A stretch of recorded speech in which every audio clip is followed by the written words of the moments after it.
Dear student, আসসালামু আলাইকুম। সবাইকে শুভেচ্ছা।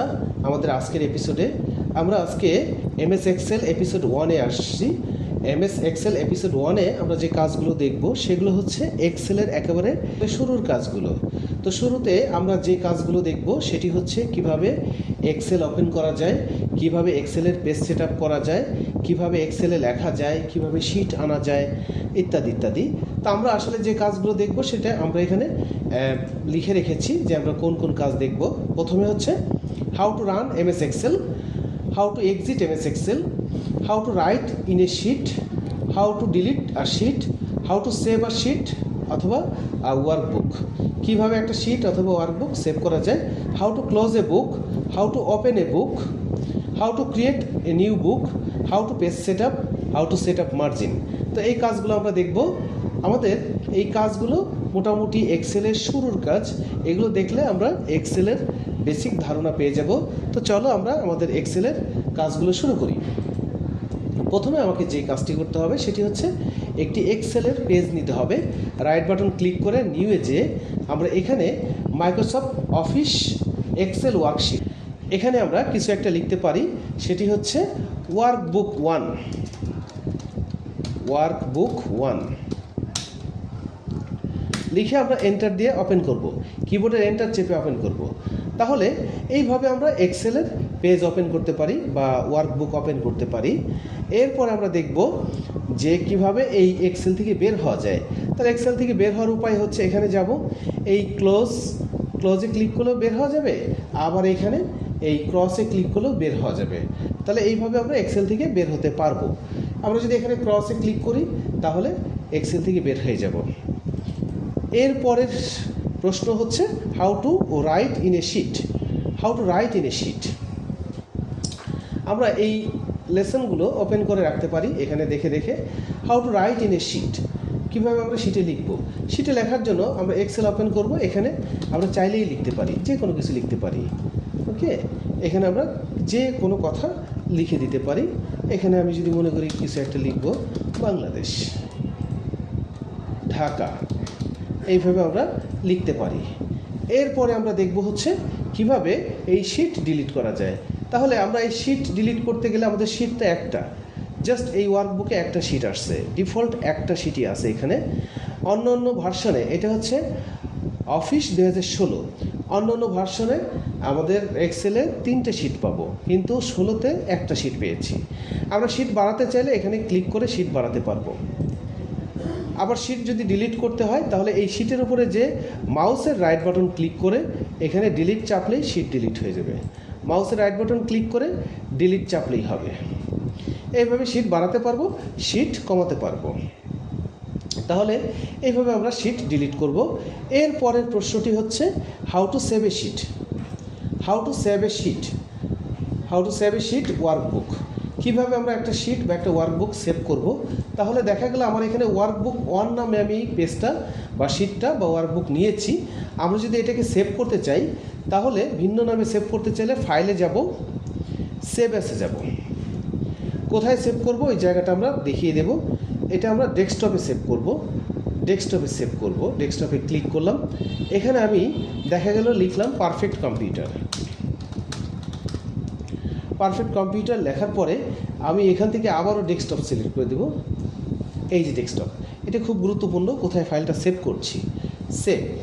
তাহলে আমাদের এই পেজটা এই যে এখানে উপরে পারফেক্ট কম্পিউটার নামে পেজটা ওপেন হয়েছে। আমরা চাইলেই এটাকে আমরা দেখে নিতে পারি যে আমাদের ডেস্কটপে একটা ফাইল বা একটা ওয়ার্কবুক সেভ হয়েছে যেটির নাম পারফেক্ট কম্পিউটার। এইভাবে আমরা একটি এমএস এক্সেল ওয়ার্কবুককে ভিন্ন জায়গায় ভিন্ন নামে সেভ করতে পারি। ওকে, এরপরের কমান্ডটি কি? এরপরের কমান্ডটি হচ্ছে how to close a book. Close তো দেখিয়েছি, আসলে ফাইলে যেও ক্লোজ করতে পারি, আবার এখান থেকে ক্রস দিয়েও ক্লোজ করতে পারি। তো এরপরে আসি যে কিভাবে আমরা পুরাতন বই বা পুরাতন একটি শিট ওপেন করব। পুরাতন শিটে আমাদের অনেক কিছু লেখা আছে, আমরা সেই পুরাতন শিট আনতে চাই। ওপেনে যাব, ফাইলে যাব, ওপেনে যাব। তো এখানে অনেক পুরাতন শিট আছে, আগে যারা কাজ করেছে বিগত দিনগুলো এগুলো ডিলিট করে দিয়েছে। আবার যেই ফাইলগুলো আছে পুরাতন, সেই ফাইলগুলো আমরা এখান থেকে ওপেন করতে পারি। তাহলে দেখা যাচ্ছে যে পুরাতন ফাইল আসলে নেই, সব ডিলিট করে দিয়েছে। যারা কাজ করেছে তারা আবার ডিলিট করেছে, তো থাকলে ওপেন হতো। এটা গেল আমাদের কিভাবে ওল্ড ফাইল ওপেন করা যায় সেটি দেখলাম। এরপরে আমরা দেখব how to create a new book. এখন এই বইয়ের উপরে আমি কাজ করেছি, এই বইয়ে আমি অনেক কিছু চেঞ্জ করেছি।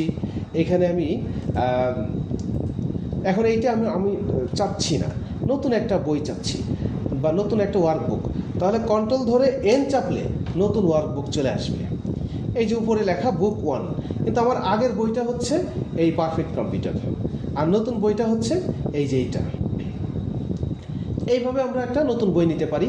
নতুন বই আরেকভাবে নিতে পারি, ফাইলে যে এই নিউয়ে যে এইটার উপরে ক্লিক করলেই আমার একটি নতুন বই ওপেন হবে। আবার এই বইটা সেভ করার জন্য ফাইলে যাব, এখানে সেভে ক্লিক করলেই হবে।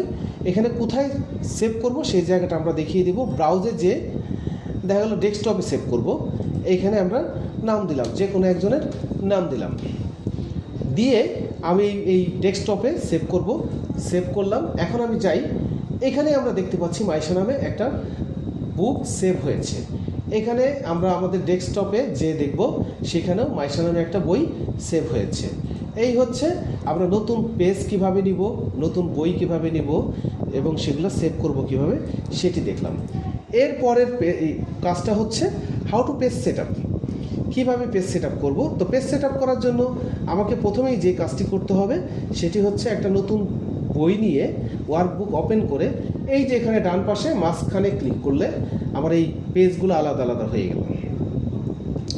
এখন আমি চাইলে এখান থেকে আমি কলাম, এই যে কর্নার বাটনে ক্লিক করে এগুলোকে আমরা একটু চওড়া করে দিতে পারি। উইথ বাড়িয়ে দিলাম, কলামের উইথ। আবার রোর হাইট বাড়িয়ে দিলাম। তারপরে এই পেজটাকে আমরা যদি ল্যান্ডস্কেপ করতে চাই, পেজ লেআউটে যাব, ওরিয়েন্টেশনে যাব, এখানে ল্যান্ডস্কেপ আছে। ল্যান্ডস্কেপ করলে পেজটা চওড়া হলো, এটা চওড়া হলো। সাধারণত ওরিয়েন্টেশনে যে আমরা যদি পোর্ট্রেটে দিই পেজটা লম্বা হবে, আর ল্যান্ডস্কেপে দিলে চওড়া হবে। পেজটাকে আমরা A4 দিব না লেটার দিব না লিগ্যাল দিব সেটা আমরা এখান থেকে বলে দেব। সাইজে যেয়ে সব কিছু আমার পেজ লেআউটে আছে। তো এখানে A4-এ ক্লিক করলাম, আমার পেজটা A4 হয়ে গেল। A4 হয়েছে, হয়তো বোঝা যাচ্ছে না, কিন্তু A4 হয়েছে। তো এই হচ্ছে আমার পেজ সেট আপ। আমি যদি মনে করি এর ভিতরে আমি আরও কিছু কলাম আনবো, আচ্ছা জুম করি, আমরা কন্ট্রোল ধরে চাকা ঘোরালে পেজটা জুম হবে। জুম করার পর আমি এখানে ক্লিক করে আরও দু একটা কলাম এর মধ্যে আনতে পারি, চাইলে আরও দু একটি কলাম আমি এর মধ্যে নিয়ে আসলাম। এইভাবে আমরা পেজটাকে সেট আপ করতে পারি। আচ্ছা, পেজের যদি আমি মার্জিন কম বেশি করতে চাই, আমার সর্বশেষ হচ্ছে margin. How to set up margin. Margin কম বেশি করতে চাইলে আমি এখানে যে এই পেজ লেআউটে যে মার্জিনে যে কাস্টম মার্জিনে ক্লিক করে এখান থেকে আমি টপে কমাইতে পারি, লেফটে কমাইতে পারি, বটমে কমাইতে পারি, রাইটে কমাইতে পারি। এই চারটে আমরা ঠিক করে দেব, ওকে দিব। আমার মার্জিন কমেছে। ইভেন আমাদের আরও দু একটা কলাম এবং নিচের থেকে দু একটা সারি এখানে আসছে। তো আমরা যদি মনে করি যে আমরা এই পেজ থেকে এই ডানে যা আছে সব ডিলিট করব, তাহলে ওই আয়ের উপরে ক্লিক করে কিবোর্ডের কন্ট্রোল শিফট ধরে রাইট অ্যারো কি কন্ট্রোল মাইনাস দেওয়ার পরে এখান থেকে আমরা হোমে যেয়ে একটা কালার দিয়ে রাখবো। এটার অর্থ হচ্ছে আমার এই পাশের পেজগুলো সব ডিলিট করে ফেলেছি। একইভাবে আমরা এখানে এই দ্বিতীয় পেজের নিচের পেজের 24 নম্বর সারিতে ক্লিক করে কন্ট্রোল শিফট ধরবো এবং ডাউন অ্যারো কি চাপবো, চেপে আবার কন্ট্রোল মাইনাস ছেড়ে দিয়ে কন্ট্রোল মাইনাস চাপবো, এখান থেকে কালার দিয়ে দিব। এই হচ্ছে আমার মার্জিন সেট করা, পেজ সেট আপ করা এবং অন্যান্য কাজগুলো আমরা দেখলাম। তো আমরা আমাদের গুরুত্বপূর্ণ আরও অনেক কমান্ড আছে, সেই লেসনগুলো আমরা আমাদের পরবর্তী ভিডিওতে দেখব।